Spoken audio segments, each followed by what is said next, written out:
تاریخ کا واقعہ ہے، ذرا توجہ سے سنیے گا، بہت مختصر کروں گا۔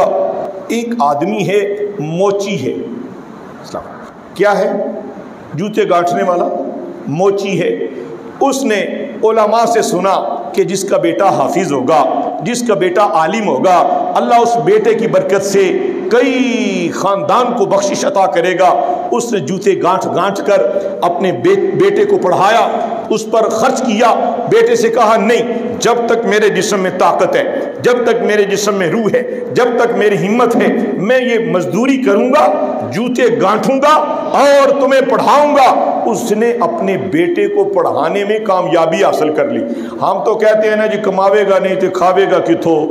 حضرات نہیں، تم اپنے بیٹے کے کفیل نہیں ہو، تم اپنی اولاد کے رزق کے ذمہ دار نہیں ہو۔ رزق کا ذمہ دار ایک ہی ہے، وہ رب العالمین جل جلالہ ہے۔ نعرہ تکبیر، نعرہ رسالت، نعرہ حیدری، درود کی بہار بے شمار بے شمار، درود کی بہار۔ جزاک اللہ۔ برادران اسلام، ہم کہتے ہیں اگر بیٹے کو کام نہ سکھایا تو مکان کیسے بنائیں گے؟ ہم کہتے ہیں کہ اگر بیٹے کو عالم بنا دیا، اگر اولاد کو حافظ بنا دیا، اگر بیٹی کو حافظ اور عالمہ بنا دیا تو یہ تو ملا ہو جائیں گے، مسجد میں رکیں گے، کیا کریں گے؟ حضرات یاد رکھ لیجئے، اس حقیقت کو تسلیم کر لیجئے کہ اولاد بندے کی بخشش کا وسیلہ تب بنتی ہے جب اولاد قرآن پڑھنے والی ہوگی۔ مرحبا، ماشاءاللہ۔ پیارے احمد اندر آؤ بیٹے، ماشاءاللہ، آ جائیں، ادھر آ جائیں، اس پہلی صف میں آگے آؤ۔ مرحبا مرحبا، اللہ سلامت رکھے۔ تو عرض کرنے کا مقصد یہ ہے، اپنی اولاد کو دین متین کا نور تقسیم کرو، غریب ہو کے امیر۔ جس بچے کے سینے میں قرآن کا نور آ جائے وہ دونوں جہاں ماں باپ کو بخشوانے کے لیے کافی ہو جاتے۔ حضرات، موچی ہے، وہ جوتے گانٹھ کے کسی سے روپیہ لیتا ہے، کسی سے 50 پیسے لیتا ہے، اپنے بیٹے کو علم پڑھایا، عالم بنایا، وہ قرآن کا عالم بن گیا، وہ حدیث کا عالم بن گیا، وہ زبور کا عالم بن گیا، وہ انجیل کا عالم بن گیا، وہ تورات کا عالم بن گیا، اتنا بڑا عالم بن گیا۔ اس نے ہجرت کر لی، باپ کو اس کے حال پر چھوڑا، ہجرت کر گیا، دوسرے ملک چلا گیا، دوسرے ملک میں ایک مسجد میں ٹھکانہ کر لیا۔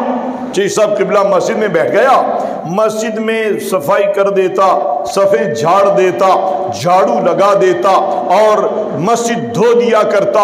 لوگ محلے دار کوئی اسے روٹی دے جاتا، کوئی کپڑے پھٹے دیکھ کر کپڑے کا جوڑا دے جاتا، یوں اس کی خدمت ہوتی رہی، وہ گونگا بن کے رہا۔ کوئی کچھ کہتا تو اون آ این اون کرتا ہی رہا۔ لوگ سمجھ گئے کہ یہ کیا ہے، کیا ہے، بے زبان ہے۔ تو نتیجہ یہ نکلا، 11 سال اس طرح گونگا بن کر ایک مسجد شریف میں رہا۔ 11 سال میں اس نے ایک ایسا کیمیکل ایجاد کیا جو اگر باڈی پر لگایا جائے، جس جگہ پر لگے وہاں سے باڈی چمکدار ہو جائے، وہ کیمیکل کامیاب ہوا۔ اس نے ایک رات سحری کے وقت، تہجد کے وقت سپیکر کھولے، مسجد کے اوپر والے سپیکر کھول کے قرآن پڑھنے لگا۔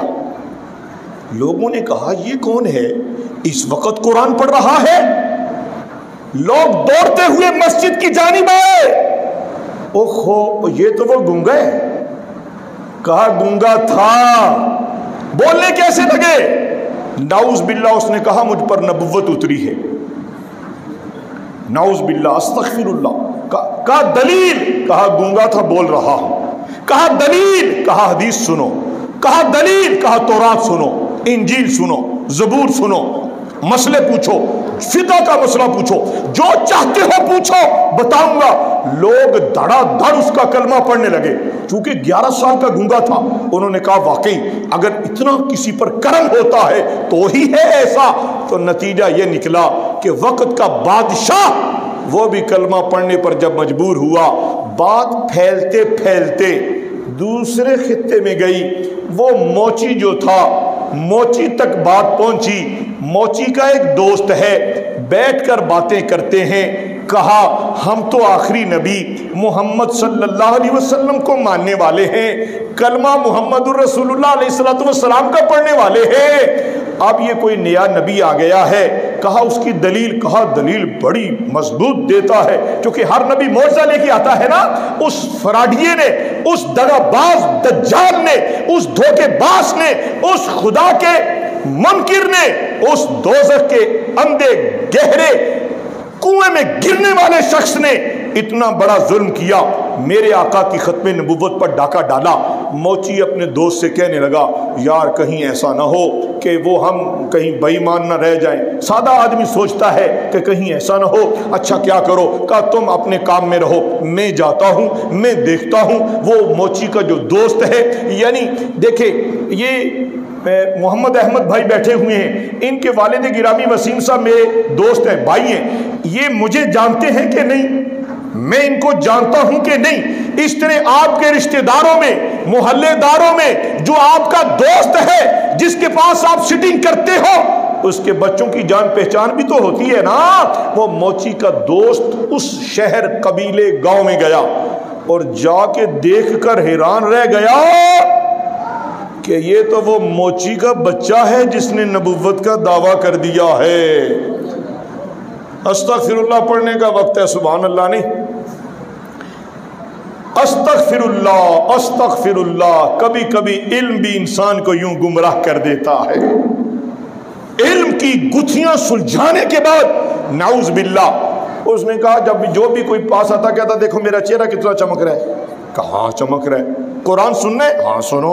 حافظ تو بنا کے بھیجا تھا, قاری تو بنا کے بھیجا تھا, عالم تو وہ تھا, آج کل کے علماء کی طرح نہیں, راسخ عالم تھا, جید عالم تھا. نتیجہ یہ نکلا وہ موچی کا جو دوست تھا وہ دوڑتے ہوئے واپس آیا, آ کے اپنے دوست سے کہنے لگا او موچی بیلی تو مر گیا ہے, تیری زندگی کا اب کوئی مقصد نہیں رہا. تو نے جس بچے کو اپنی جان جوکھوں میں ڈال کر قرآن کا عالم بنایا تھا, اور وہ جو نبوت کا دعویٰ کرنے والا وہ تیرا بچہ ہے. اس نے سارا سمیٹا سامان, کہا میرے ساتھ چلو. بادشاہ تک رسائی حاصل کی, بادشاہ سے ملا, بادشاہ سے کہنے لگا میں آپ سے ایک بات کرنے آیا ہوں. کہا بولو بات کیا ہے؟ کہا میرا نام یہ ہے اور یہ جو جس نے نبوت کا دعویٰ کیا یہ میرا بیٹا ہے. کیا دلیل ہے؟ کہا جو چاہو دلیل پیش کرتا ہوں. کہا یہ تو گونگا تھا, اس نے نبوت کی دلیل بول کر دی ہے, قرآن کا عالم بن کے پیش کیا ہے, خود کو اس نے حدیث کا علم بنا کر پیش کیا ہے. کہا یہ ساری چیزیں ٹھیک ہے, لیکن یہ تو 11 سال پہلے میں نے اسے عالم بنایا تھا. فلاں جگہ سے اس نے علم حاصل کیا, فلاں جگہ سے اس نے تورات پڑھی, فلاں جگہ سے صرف پڑھی, نحو پڑھی, فلسفہ پڑھا, منطق پڑھی اور اصول پڑھا, حدیث پڑھی, اور یہ پڑھنے کے بعد مجھے چھوڑ کے اسی حال میں یہ یہاں دفع ہو آیا. کہا اچھا, علیحدہ سے بلایا. کہا یہ تمہارا باپ ہے؟ کہنے لگا نہیں. کہا ایسے علم پر تف ہے کہ جس نے باپ کو باپ ماننے سے انکار کر دیا ہے. جامعہ مسجد مریم شریف کے نمازیوں, اپنی اولاد کو دین پڑھاؤ, مگر دین پڑھانے کے بعد کسی کامل ولی اللہ کی صحبت میں بھی ضرور بٹھاؤ تاکہ اس کا علم بھی محفوظ ہو جائے, اس کی عقل بھی ٹھکانے رہے. وگرنہ ہوتا کیا ہے, جس کو ذرا بولنا آ جاتا ہے, جس کے پاس ذرا فصاحت آ جاتی ہے, جس کے پاس ذرا علم آ جاتا ہے, وہ سمجھتا ہے کہ میں معتبر ہو گیا. ایسے معتبر سے وہ انسان جاہل اچھا ہے کہ وہ اپنے نبی کا کلمہ پڑھتا رہے, ان پر درود بھیجتا رہے.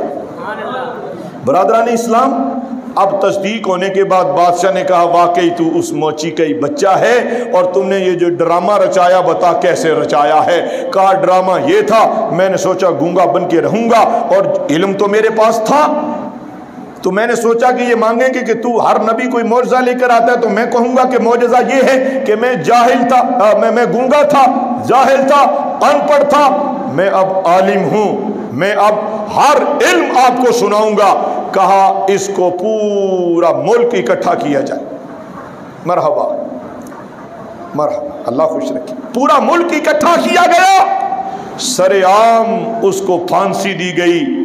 پتہ چلا ختمی مرتبت کی عظمت پر ڈاکے ڈالنے والے جتنے آئے ہیں یا مرزا قادیانی سمیت جتنے آئیں گے، اللہ کے یہ غلام، اللہ کے یہ بندے ہر ختم نبوت پر ڈاکہ ڈالنے والے کا ہر اعتبار سے محاسبہ بھی کریں گے، اور ہم اپنے نبی کے دیوانے مصطفیٰ کی ہر عزت عظمت ناموس پر تن من دھن قربان کرنے کو ہم وقت تیار ہیں۔